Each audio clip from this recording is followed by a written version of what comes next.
Our guest is Dr. Gary Habermas, one of the world's foremost experts on the resurrection. Dr. Habermas, it's good to have you with us. Thank you.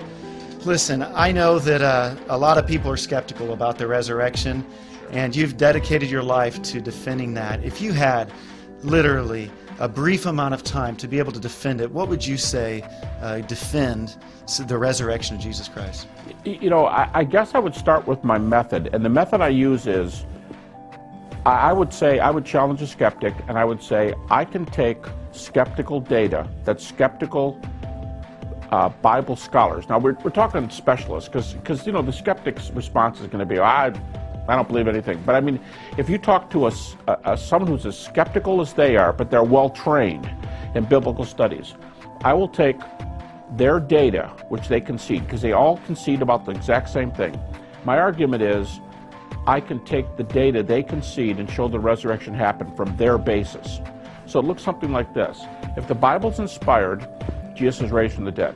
If the Bible's not inspired, but it's just reliable, Jesus is raised from the dead. And if it's neither inspired nor reliable, if the New Testament is not reliable, you can still get these facts, and Jesus is raised from the dead.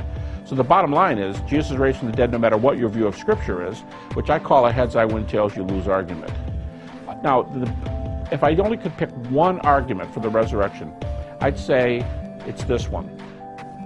Virtually every critical scholar writing, I mean, we're saying 98, 99%, would concede something like this.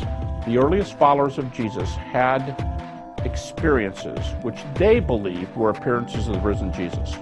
They'll concede that. And now here's my point. If they had real experiences, and if you cannot disprove it with the naturalistic theory, which I will gamble they won't be able to do, but if you have real experiences and you can't explain them away, then what you have is, the best explanation for that is that Jesus really appeared to them. And that would be the one evidence, if I could only use one, I would take with it. So I would use their method, their data, to show this one argument. And if they can't get away with it with the naturalistic evidence or a hypothesis, then what you have is the actual resurrection appearances. Thank you very much.